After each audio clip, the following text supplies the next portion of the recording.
Dans une interview accordée à Combini, jeudi 8 juin 2023, Vita est revenue sur le succès de Confessions Nocturnes, son duo avec Diams qui a lancé sa carrière.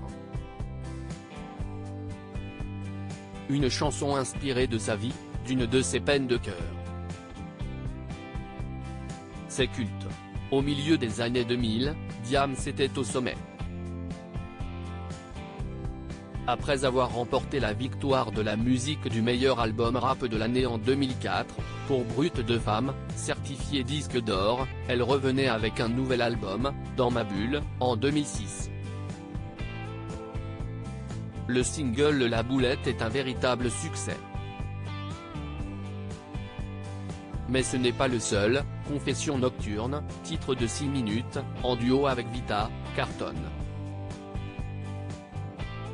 La chanson, dans laquelle Vi raconte à Mélanie Georgiade, le vrai nom de Diams, que son petit ami la trompe, lance la carrière de Vita.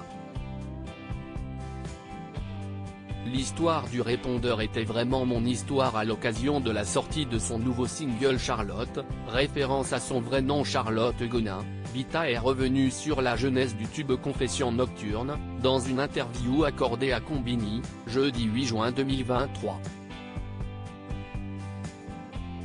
À l'époque, la chanteuse venait de débarquer à Paris, depuis Mulhouse, pour tenter de trouver une maison de disques. J'ai écrit et composé tout mon premier album, mais personne ne veut de moi, confie-elle. Elle habitait chez son ami Diams, qui lui a dit « Je veux absolument qu'on fasse un titre ensemble sur l'album ». Et la rappeuse a eu une idée, elle me dit « Viens, on fait ce qu'on fait tout le temps quand tu es chez moi.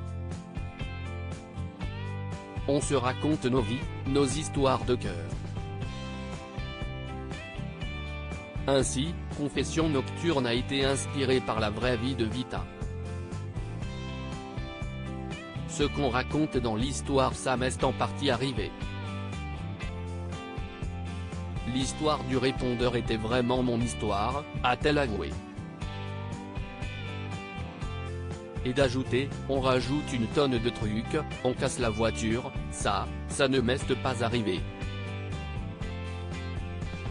Mais l'histoire du répondeur m'est arrivée à la lettre. En fait, ce que je raconte, c'est ce que j'ai vécu 2 ans avant.